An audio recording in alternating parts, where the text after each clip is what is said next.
One. Okay. Hi, this is Nicole from Listen to the Stars. Today I'm here with Michael Reed, who is actually one of my astrology teachers.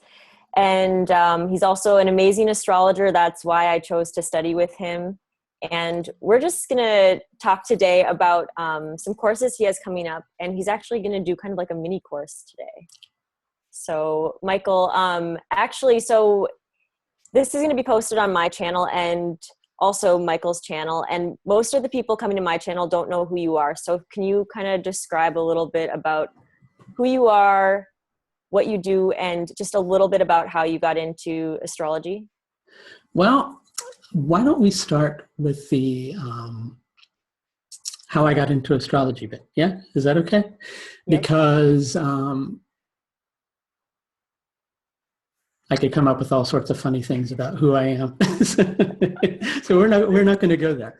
But years and years ago, like over 20 years ago, I was living with somebody else who was also a practicing astrologer.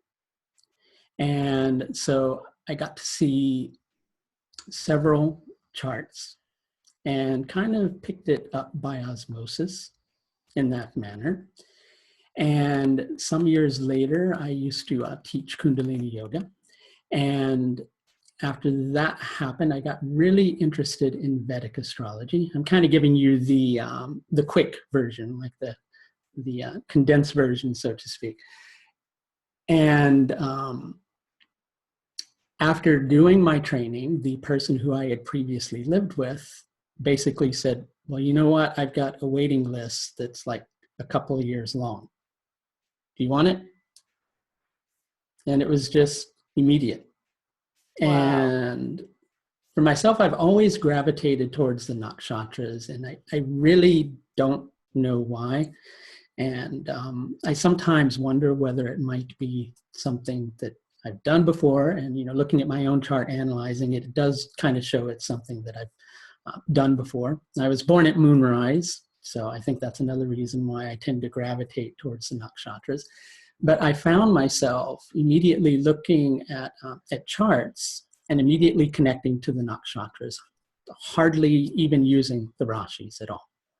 It was just using nakshatras, and for some reason, I knew how to do certain things. Only I don't know how I knew how to do certain things. That's amazing. It's like a past life thing. Exactly. You know, and I often tell people that I don't think that we necessarily choose to do astrology as much as astrology chooses us. Yeah, I mean, I can attest to that. I used to tell people I could never study astrology. It's like too complex. I have my tarot cards, all this, but then I didn't even know Hindu astrology existed. Mm-hmm. And the moment that I came in contact with it, just everything else in my life just disappeared. I quit my job. I bought a bunch of books. I started learning with you. And now I guess I have a YouTube channel. I don't know what's happened to me. That's how it happens. You know, yeah. So after that happened, I took a sabbatical for a little while. And then basically during taking that sabbatical, there was a good period where I tried to do other things and I couldn't. Nothing would work out because I had, well, you know, you can blame it on the material things that are there. I had been self-employed for a while, and I was in my, you know, later on in life, right? And so nobody wanted to hire me for other things. But I think there was something else going on. I think that it was just that I kept getting steered away from what wasn't going to work and steered towards what was going to work. Yeah. And so then, you know, basically it just kind of pushed me back towards doing it. And once I got back on track, it was boom again, you know, and so it's just kind of been like that. Yeah, that feels like the story of my life recently. I've had my Saturn pretty much on top of my natal Saturn or transiting Saturn. And yeah, it's like every time I try to do anything but what Saturn or like my life path wants, it's like it will literally like just disappear from my life, or, you know, the person that I want to be with or whatever will just like not answer my phone calls, and like it's like every roadblock possible. But once you realize, when you can look at your chart and see that it's supposed to be happening, then you can just accept it and know that you're getting closer to fulfilling your dharma. And you're talking about something that's very key there, which I think is really, and something I want to comment on. I think it's one of the best uses of astrology. And I think it's what astrology was actually intended for.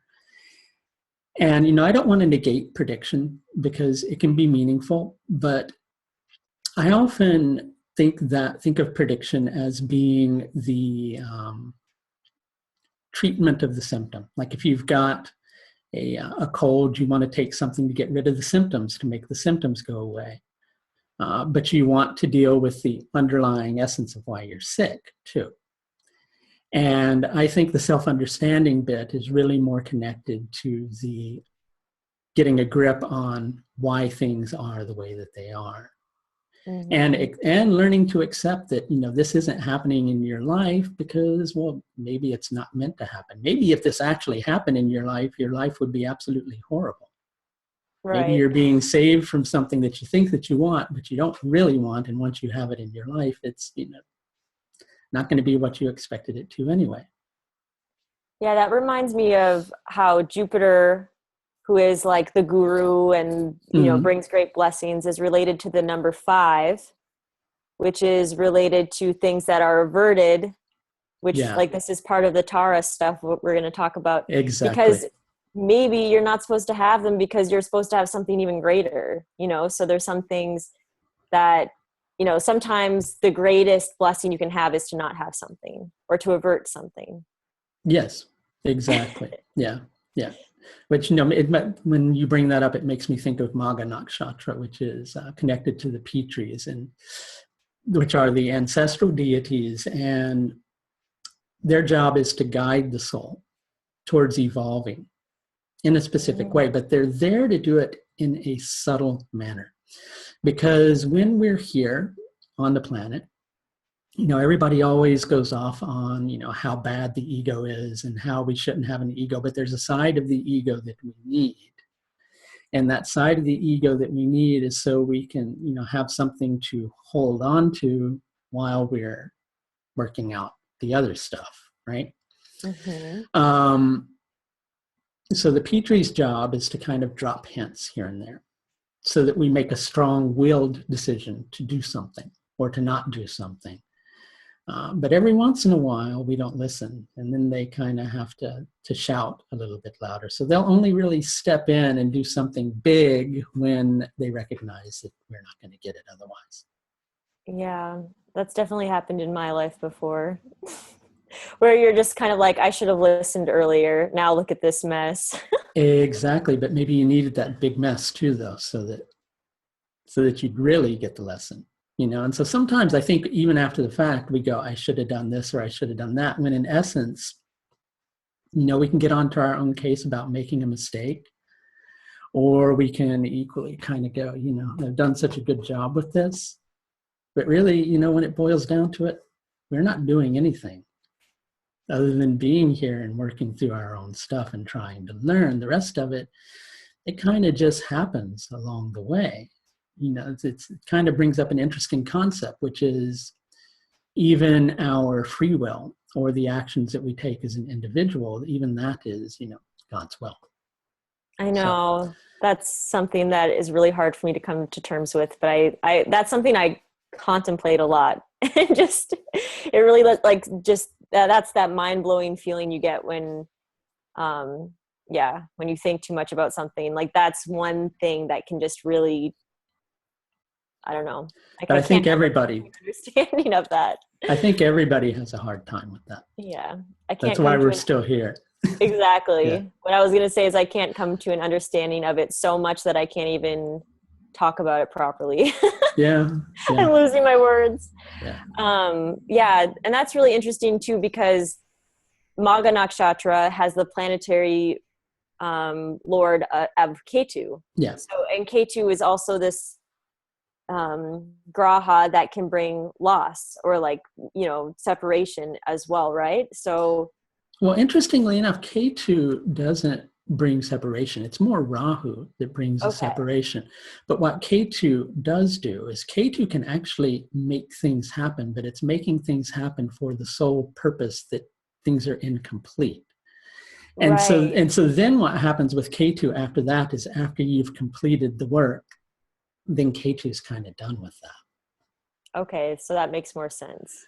But it's actually supporting things. So in other words, like if you were to see K2 connected to some relationship factors, it can make a relationship happen, but the type of relationship that it's going to be is a relationship where you're playing out old relationship dynamics that you haven't grown out of yet, Mm-hmm. so that you learn how to grow out of those relationship dynamics.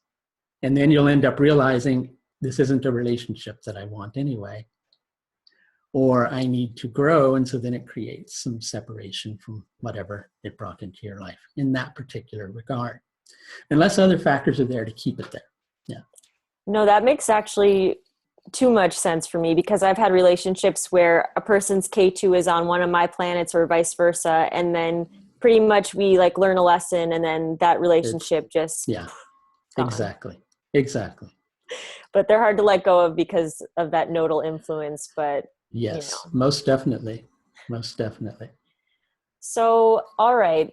It was really nice to hear about how you got into astrology and everything. But the most important thing is to make sure that we talk about the Tara tables in Kala and how you're using them, because this is something that you are very good at doing. And I've actually learned already a lot about the Tara tables and using them with nakshatras from Michael Reed's Nakshatra course.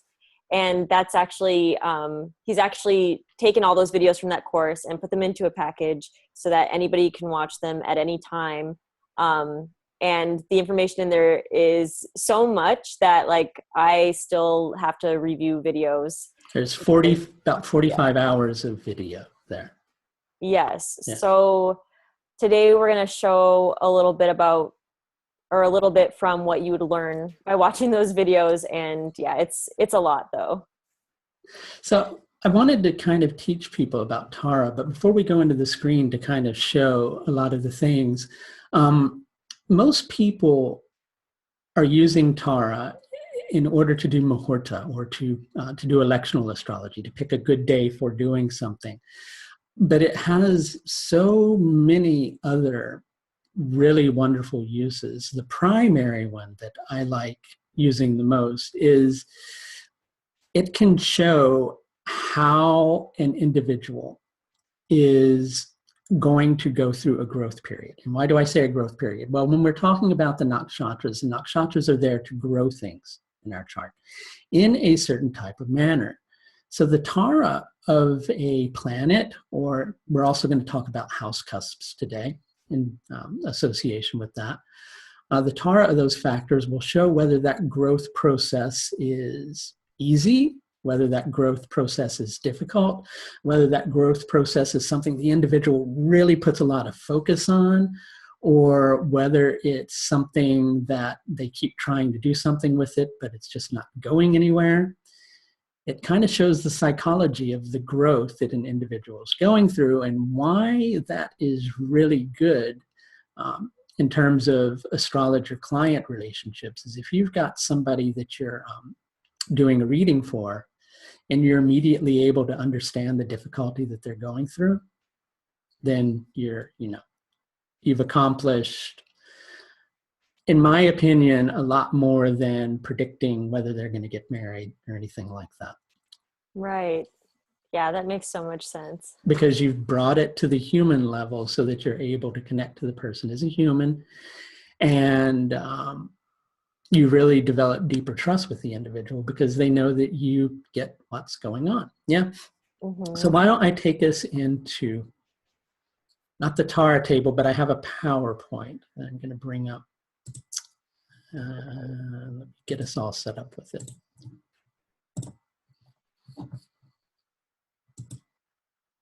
Great. There we go. Get the little pointer tool here. All right. There are 9 Tara positions, and what I thought we'd do first is go over the definitions of each of them. Beneath that, we've kind of got the interpretation of each of them. And then I'm going to show you how they're created.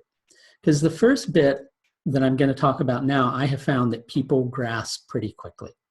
It's the second bit that people tend to get a little confused about, but it's really simple once you figure it out. So there are 9 Tara positions. The first position being Janma, the second being Sampat, the third being Vipat, the fourth being Shema, the fifth being Prachak, the sixth being Sadhaka, the seventh being Vada, the eighth being Maitra, and the ninth being Parama Maitra. And I'll say straight out that my pronunciation is probably not the best, and I acknowledge that, so I'm fine with being corrected. All right. So this is the definition, or one of the definitions, because a lot of these words have several different definitions. So I've put the most prominent ones that are going to give the greatest meaning. So no, John, go ahead. I have to interrupt you because I've been wondering this for a long time. Where do these words come from? Like, are these words directly related to numbers? No. Okay. No, they're not related to numbers. Where they came from, I'm not really sure, because that would kind of take us into this whole question of when did Nakshatra Tara start being used. Okay. Yeah, and I don't really have the full answer to that. Tara Bala, though, for everybody who's wondering, Tara is, loosely translated means star, and Bala means strength. So it basically means star strength. But I don't really know the origin of all this. That would be something interesting to find out. It would be something interesting to find out. But I know it goes back a long time. And I would imagine the use of this most likely predates the use of Rashis in astrology. But that's another point, that people kind of debate over, when did Rashis start being used? And fact of the matter is, we'll never really know. But there are records of nakshatras being used that predate anything being said about Rashis. Okay. And the original use of nakshatras at that particular time was the planning of religious festivals, things for the royals, things along those lines. So it would make sense that Tara Bala has been in existence for a really long time. But I can't say with any certainty. But I bet Dr. Arjun Pai would know. Okay. So maybe I'll try to find out, and I'll post it on my channel. Okay. Yeah. Yes. So that'd be great. Janma means birth. Okay.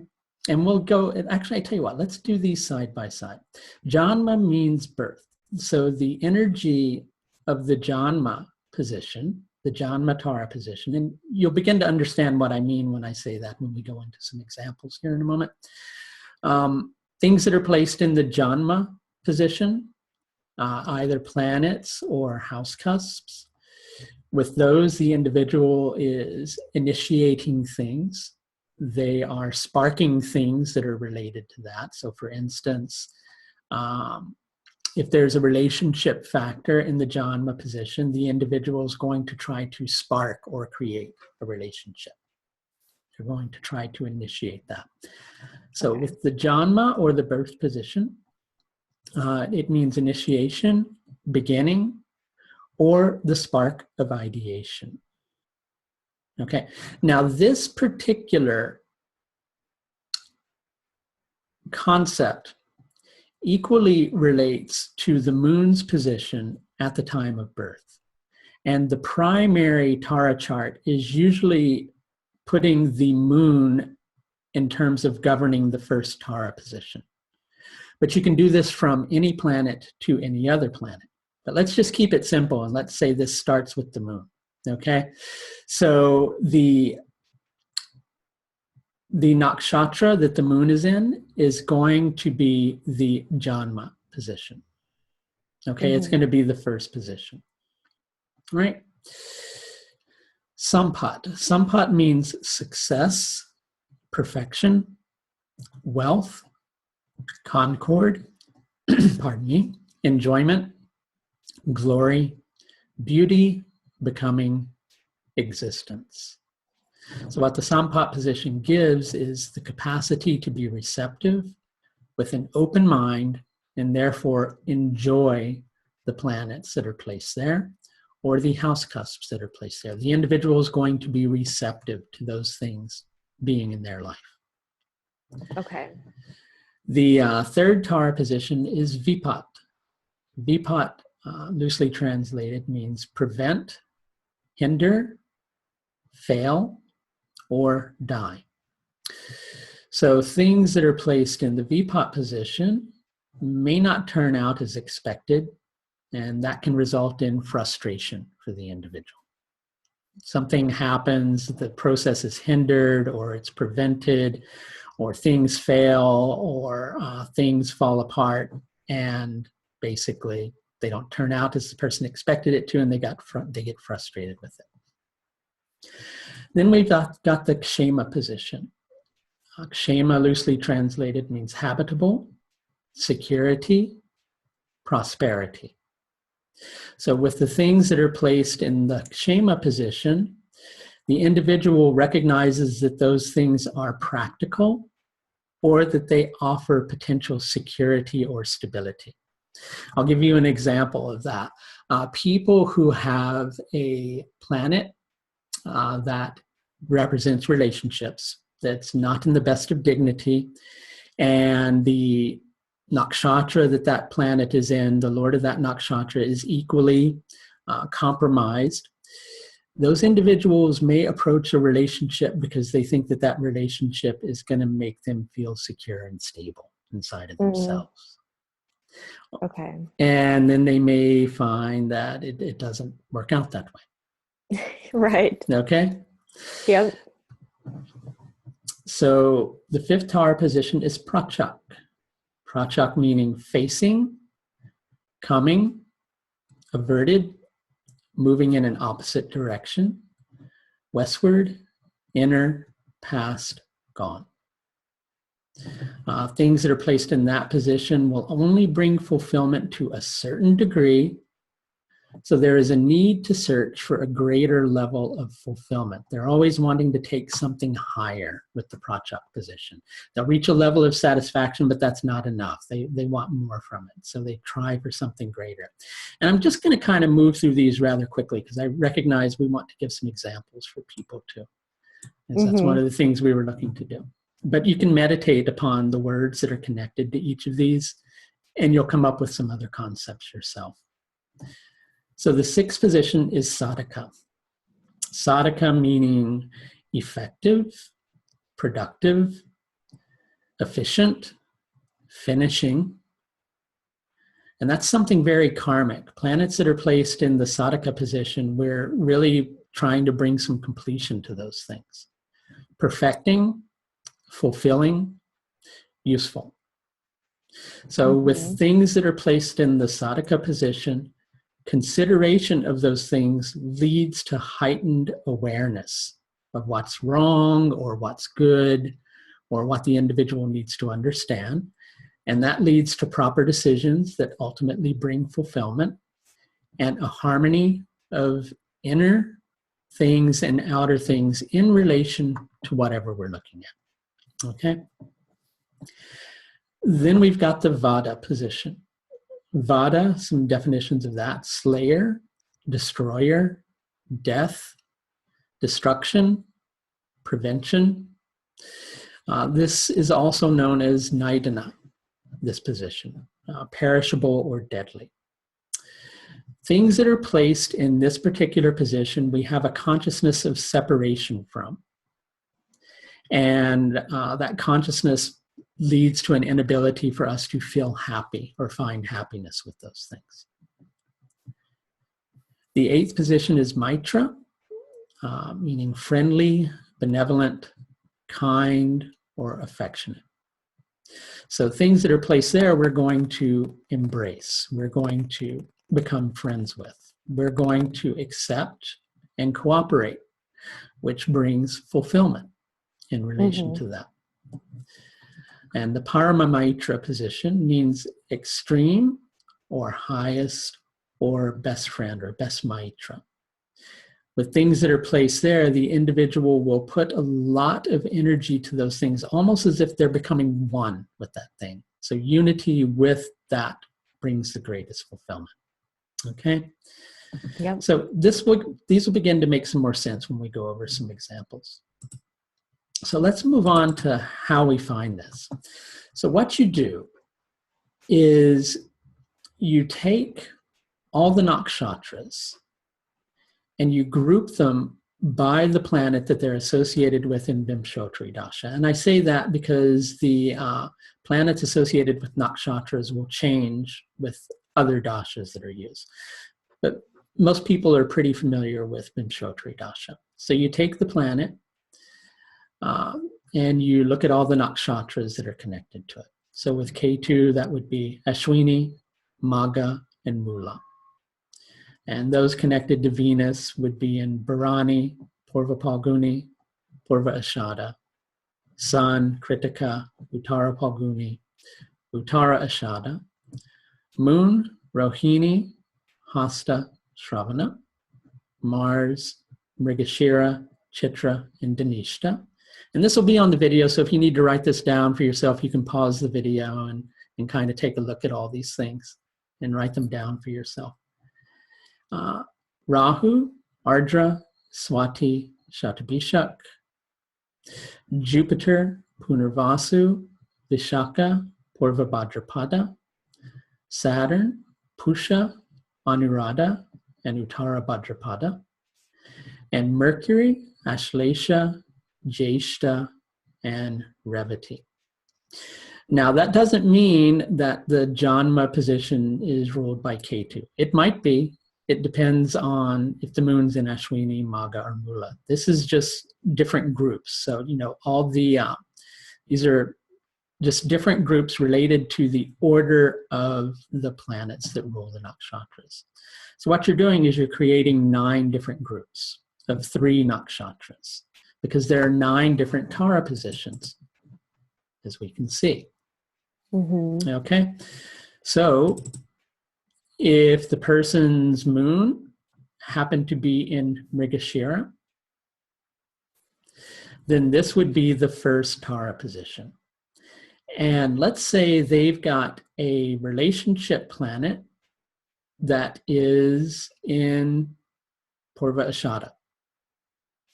So we need to understand how the consciousness of growing their relationships is going to work.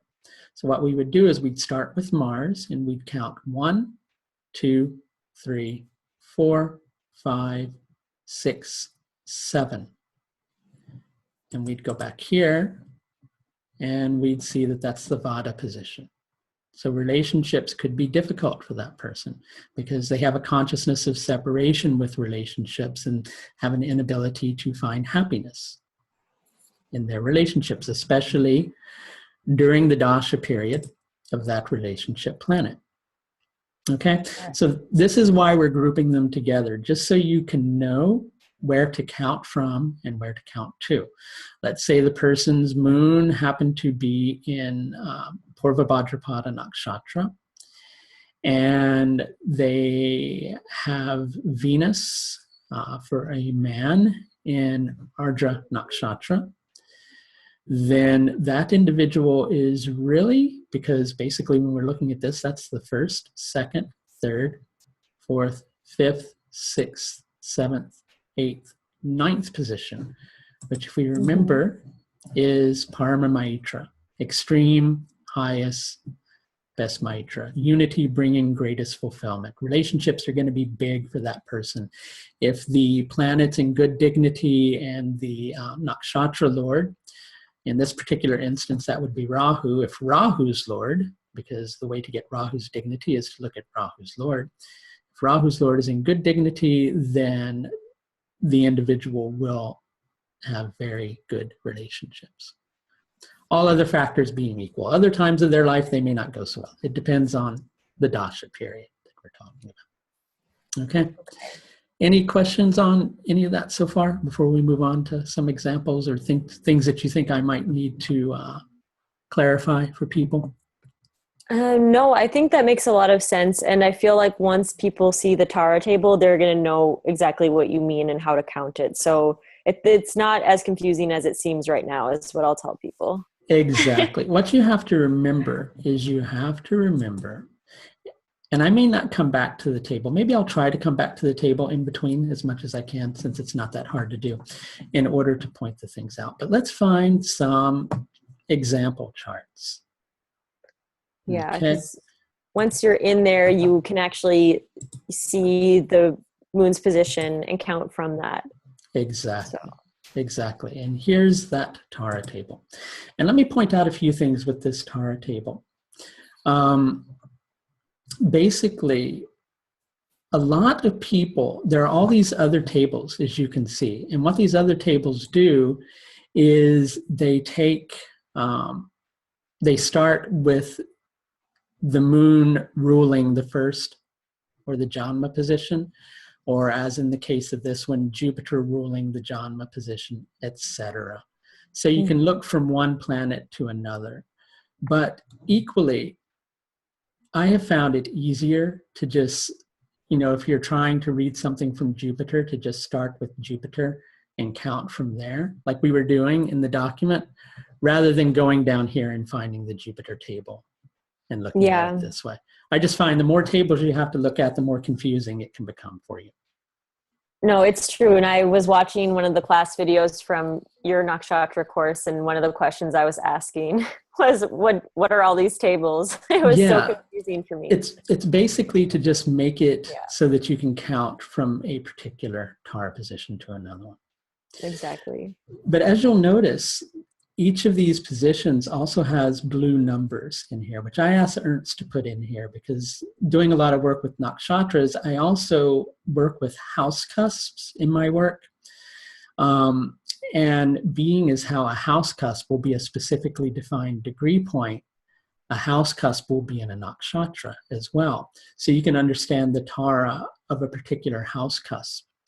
And in that particular level, when you're looking at it, you can look at relationships in the case of Carl Jung, and you can see his relationships are in the Vadak position. So that's one factor that says that during either a Saturn Dasha, during Saturn Dasha, that there can be some problems with relationships or consciousness of separation with relationships. Mm-hmm. And so that's why those particular factors are there. But one of the things I really like doing more than anything else with the Tara table, and this is something that's going to be taught on an upcoming course that I'm going to do at the beginning of May, starting May 6th, which is going to be on Rahu and Ketu. And that course is going to run for pretty much nearly a year. And we're going to take a break over the holidays, of course, for that. But I like reading what Rahu's periods will be like, or even generally what the evolutionary path of the individual will be like. For those of you who may not be too familiar with Ketu and Rahu, Ketu kind of relates to our past karma, or where we come from, or how we're most accustomed to reacting to the things that life brings our way. Rahu relates to what we're doing in order to work out that past karma in this particular lifetime.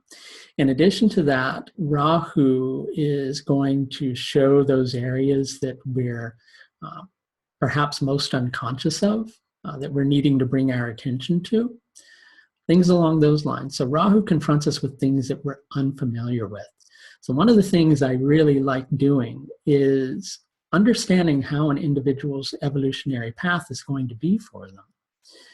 And just some simple ways that you can do that. Let's bring up our, no, it doesn't really have what I'm looking for. Anyway, I'll bring that up some other time. Let's just do this. Okay. Okay. So straight off the bat, what you can do is you want to look in two different places. During Rahu's Dasha, the Nakshatra that rules Rahu is going to be important, as in this particular instance with Revati, as will the Tara position that Rahu rules.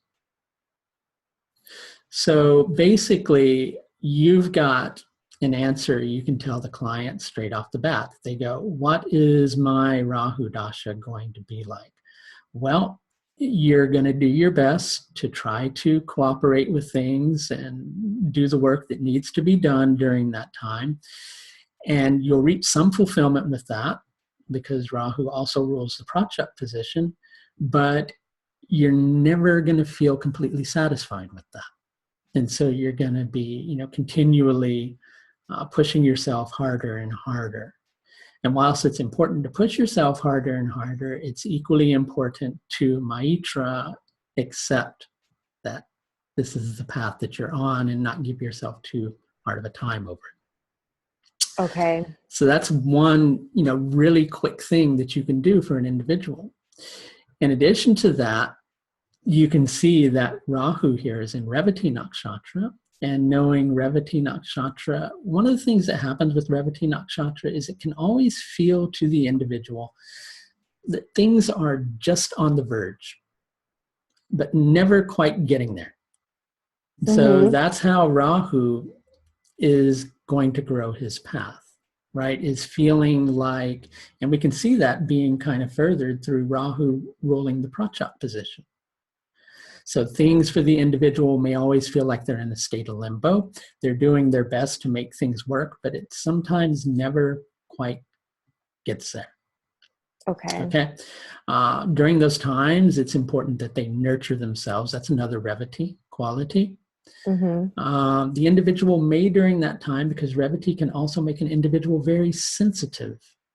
So they may get overly sensitive during that time, take things too personally, because they're trying to do the best that they can, and it's just not working out right.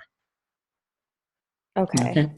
Equally, you would know that straight off the bat, during that time, the individual, and you'd want to look at other places for confirmation of it, but during the person's Rahu Dasha, you can see that this individual might be having some health problems during that time.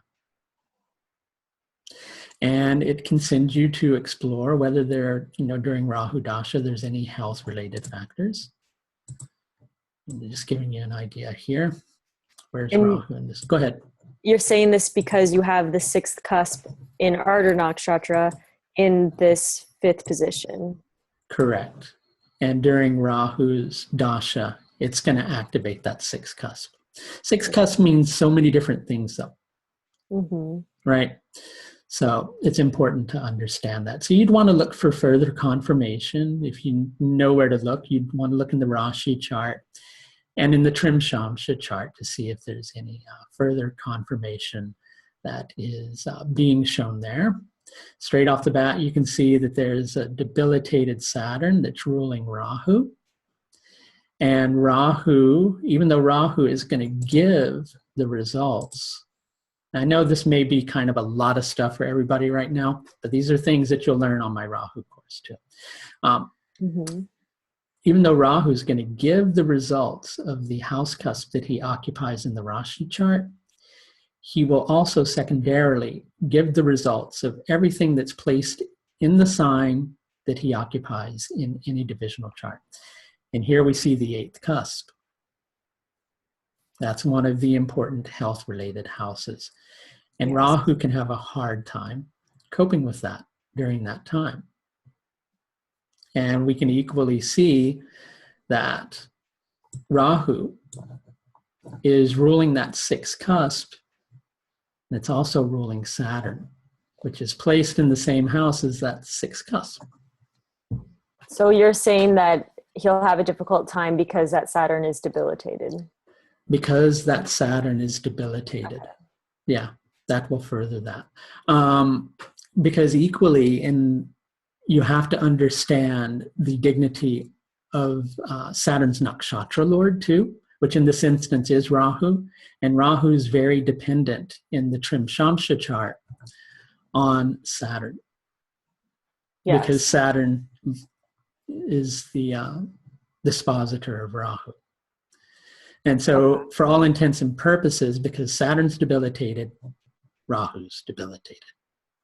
And could you say that Saturn is also important in the Trimsamsha because Saturn is a karaka for health? Exactly. Body. Thank you for bringing that to the surface. I just didn't want to bombard people with too many details, but it's okay. So there you've got two. There you've got two health-related things in that one instance. So health is going to be a problem for that individual. You'll likely find as well, so we've got another clue here too, right? Which is Rahu is also in the 8th Tara position itself. And it's there with the 11th cusp, which is the 6th from the 6th. So it's what's known as the Bhavat Bhavam position. Mm-hmm. So that's another factor pointing towards health difficulty. So speaking of this, speaking of being in the 8th position, and then at the same time having this 8 meaning friendly, right? Mm-hmm. So the 8th house in the natural horoscope, like it's ruled by Scorpio. It's like this place of transformation. It can be ill health. It can be all these things. Do you think that in this sense, the number 8 relates to that in the sense that we are able to accept and surrender to the difficult things in life, and that's why we can feel a level of, like a higher level of, I don't want to use the word fulfillment, but a higher level of friendliness with the things that happen in life? Because when those, like anything represented by the number 8, disease, great changes, transformations happen, we can just at the 8 deal with it. Well, or can you not combine them? What I would do, because people have attributed a house system to the Tara positions, but what you actually have when that happens, first, that makes complete sense. That's the first house. That's the beginning, right? Second, that can easily relate to the second house. Third, that can easily relate to the third house. But we notice there's only 9 positions and we've got 12, right?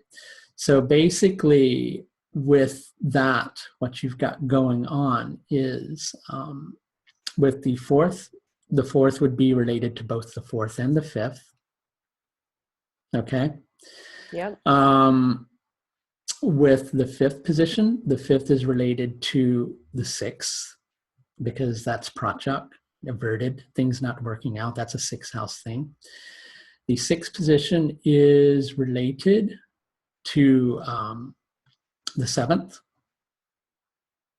On many levels, the 7th Vedic position is related to the 8th house and the 12th house.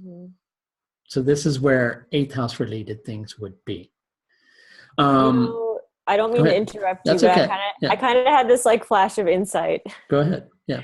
What if we just took each of these to mean houses 1 through 9, and then we just started over and we said that house 10 relates to the Janma, house 11 relates to the Sampat, and house 12 to the Bipat. I think I'm saying those wrong, but I've got you, but I have not found that to work out quite so smoothly. Okay. And as a matter of fact, I have found some interesting numerology things happening with these. But in terms of attributing houses to them, a lot of people work with them in that way, but I have found it to not be as accurate as the way I'm showing the technique now.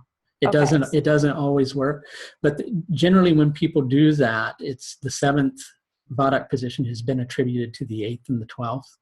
The 8th has been attributed to the 9th and the 10th.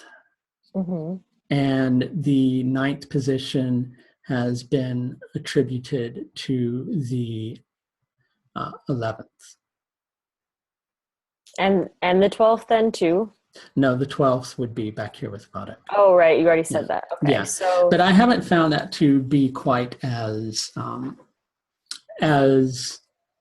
precise. One thing I have found is that, for instance, and see, this makes sense in that regard. I have found quite a lot of things happening that, for instance, in the person's Jupiter Dasha, some home-related things might come up. But you have to, I sometimes go, is that because they're looking for things to be stable and secure, and that relates to home anyway? You see? yeah, that's what I was And so you will find a lot of numerological things popping up like that. But I would say the best way that I have found this to work is, for instance, like somebody comes to you and they go, how are my finances going to work? Well, 11th and 2nd are how most people relate to finances, but the 4th is also important. So, you could pretty easily say that, all right, well, you're going to have good insight, just giving you some simple interpretations, insight in association with Jeshta towards planning for the future. But quite often it will feel like what you need is always just kind of on the verge, but you're somehow miraculously protected in that regard. Mm-hmm. But in terms of really trying to build something long lasting in terms of your finances, which would be more of a 4th house related matter, even though you can be productive in doing that, you're going to feel like you're always hindered in the process. Okay. Somebody comes to you and you'll also, if you know your houses, you'll also find some really interesting things happen. For instance, if you know that the 4th, the 8th, and the 12th are the moksha houses, and if you know the 1st, the 5th, and the 9th are the dharma houses, then quite often you'll find that you get these occasional horoscopes where like all the moksha houses are grouped in one Tara position, or all the dharma houses are grouped in one Tara position. And you can see how those things really go for that individual, right? So for instance, I don't have a particular case example. I tell you what, let me see if either of these produce a result like that. 3rd and the 12th, 2nd, 7th, and 10th. Let's try this one.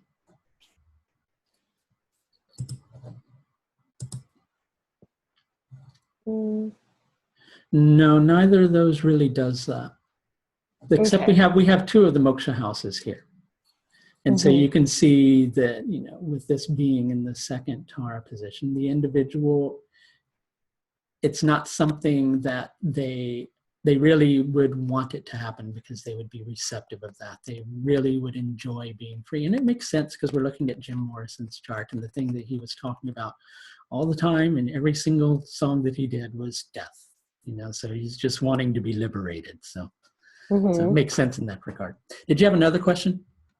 No, I don't think so. I think that was it. I would just, I'm really fascinated by the numerology of astrology the more that I study it. And so I'm always trying to make new connections, even if I'm wrong, or if they don't make sense, just to see what can fit together. But, you can find some things too, like for instance, the people tend to look at the 10th house for, career success. The Bhavam position from that is the 7th house. So both the 7th and 10th are placed in the Vadak position. So during Saturn Dasha, there can be separation from the success that the individual wants to achieve. And sometimes you'll look at that and you'll see, well, yeah, but that person was successful during that time. But that doesn't mean that that individual was as successful as they wanted to be. So what you're really seeing when you're looking at the nakshatras in the Tara position is a lot more of the inner workings of the individual, how they're dealing with things psychologically. Because when we're looking at the nakshatras, nakshatras are related to the moon. The moon's related to the more subjective side of our nature, what we're going through. That's why the nakshatras make such an excellent counseling tool. Yeah, it's like how we perceive the world around us, even Yeah, if other people don't see it that same way. exactly, exactly.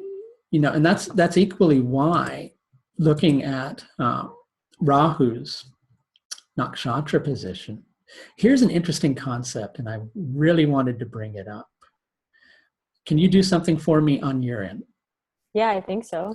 Bring up an internet browser Okay. and look up the lyrics to Manic Depression by Jimi Hendrix. Don't read them to me Okay. yet, right? Okay. But bring them up anyway. Then while you're doing that, I'm going to kind of take people through this. So Jimi Hendrix is Rahu. And I better not have all these people ask me, who is Jimi Hendrix? Yeah, I get that all the time. But it's I understand a lot of people may not know. But anyway, Okay. Rahu's in Magha Nakshatra, and that's in the Vipattara position. So as Hendrix is trying to do the work that his Rahu is necessitating in his life, trying to grow beyond his previous karma, he's going to feel frustrated and like he's never quite getting to where he wants to be. He will likely find himself in positions, because Rahu's in Magha Nakshatra, where he kind of puts a lot of his feelings to one side, and he's not getting the satisfaction that he wants, because that's something that tends to happen with things related to Magha Nakshatra. Interestingly enough, too, Jimi Hendrix was very interested in his ancestors, which is a Magha Nakshatra related thing. And he has Native American heritage, which a lot of people didn't know about. So he I didn't know. often liked to use posters that had Native Americans in headdress and stuff like that. But equally interesting on the numerological side of things is he was a musician, and Rahu's in the third Tara position, which is about the expressive arts and things like that. And so you do find things work like that quite often. But in terms of the individual being frustrated as they're trying to evolve and go through life experiences, so can you read the first verse to the song for people? Yes. Okay. So I think this is the first verse. It says, "Manic depression is touching my soul. I know what I want, but I just don't know how to go about getting it. Feeling sweaty or feeling sweet, feeling drops from my fingers. Manic depression is catching my soul." Is that the one? Yeah, and so there you have it. He's trying to make his soul feel fulfilled, and he's completely frustrated on his path. The only way he can find that fulfillment, and what that song is about, is the only way he can find that fulfillment is through his music. But his music can't, love him back And to that's the really, same extent. Yeah. it's really interesting because Rahu is that thing that we like try to go after, but we can't ever It really eludes get. us. Exactly. And And then with so I was just going to say that's very apropos of Rahu and yeah. Magha Nakshatra in the third Tara position. Yeah, but go ahead. Go ahead. I'm sorry. What were you going to say? And no, and does that even make more sense with having Rahu and the fourth cusp basically conjunct in that same Yeah, it's the lack of happiness. So that's the depression that you're seeing right there.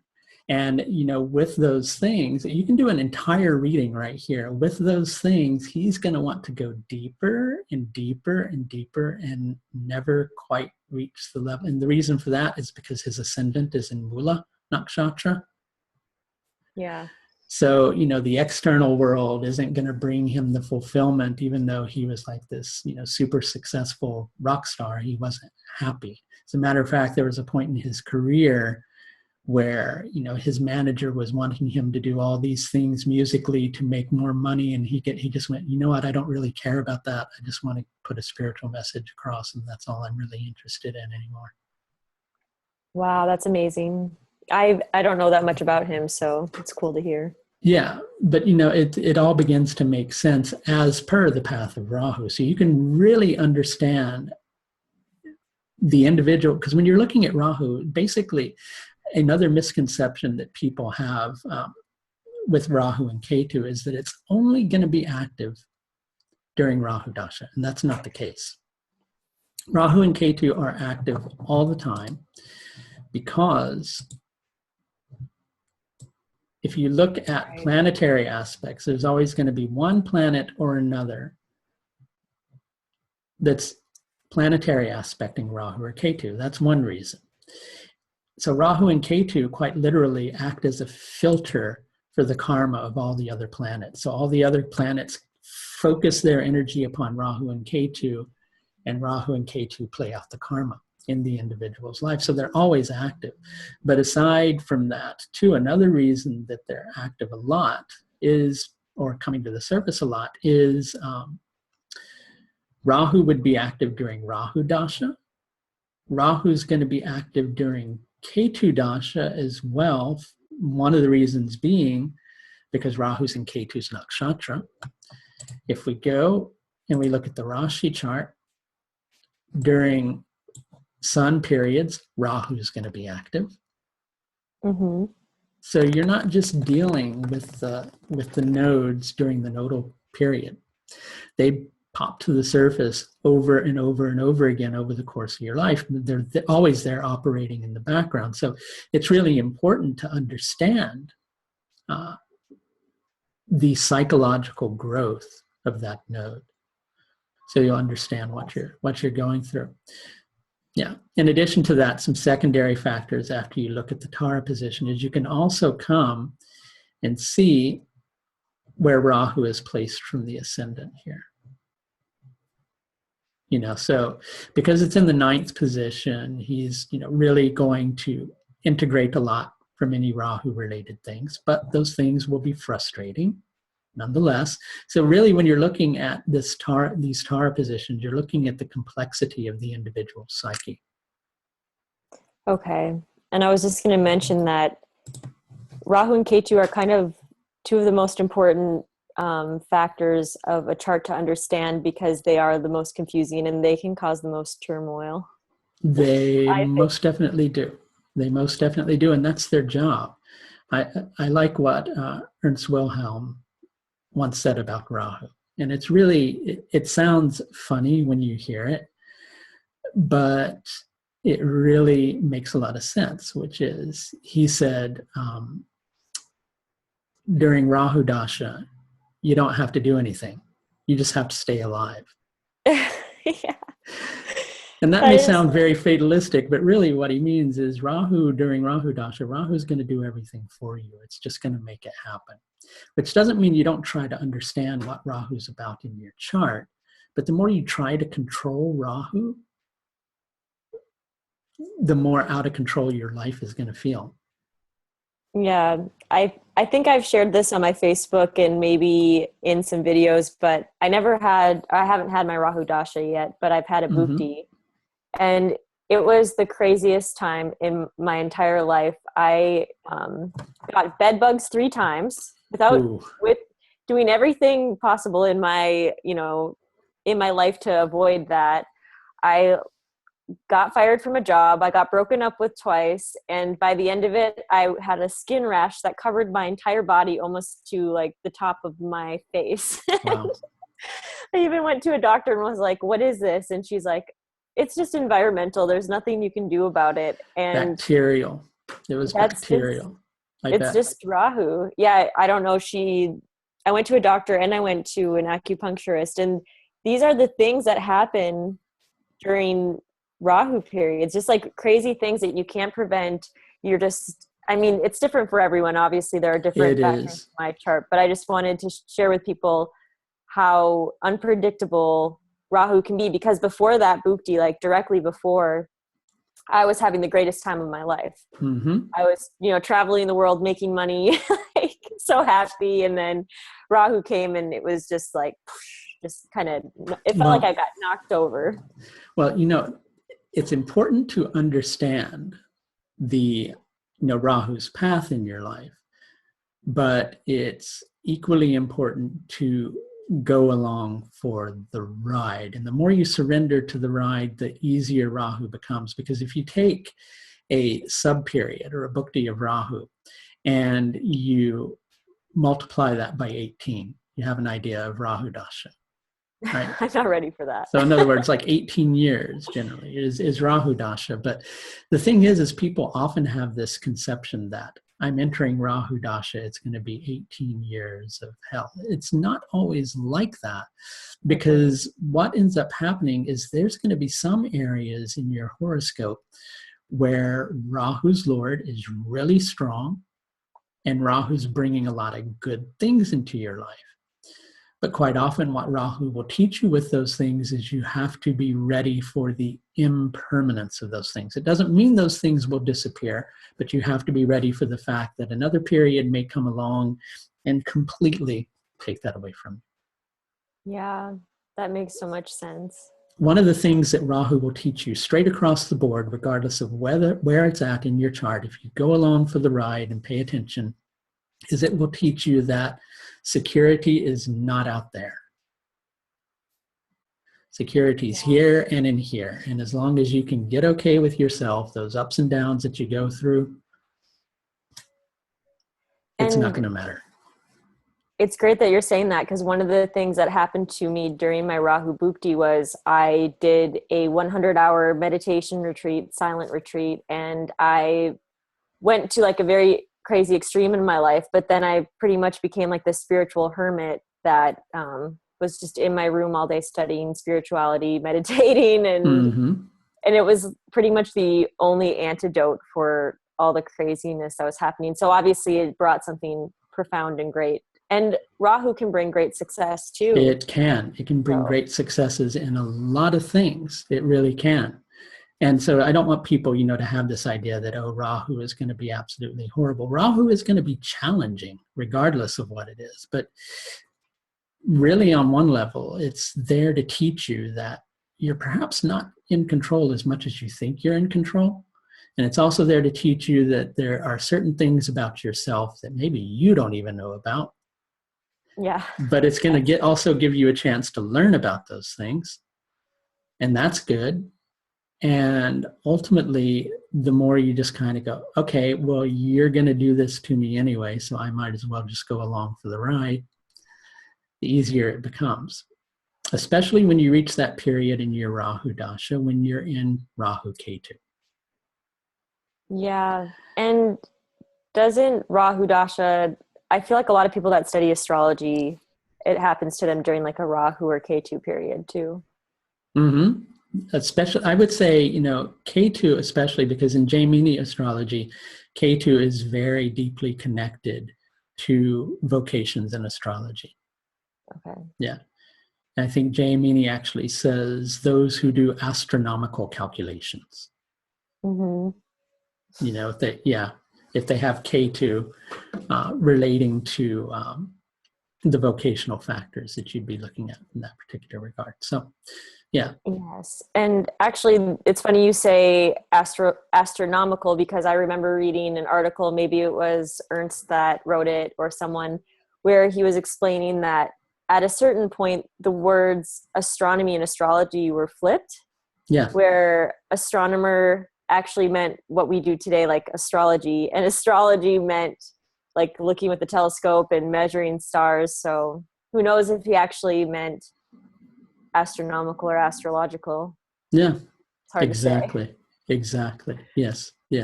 Okay. But these Tara positions are so very profound, but most of what people are using them for is just to pick a good date for something to happen, like a good date to get married or something like that. But in essence, you can really understand a lot about an individual, how things are going to, go for them during a certain period of their life, whether they're going to be, for instance, if we wanted to look at relationships, well, the 9th house is a relationship house as well as the 7th.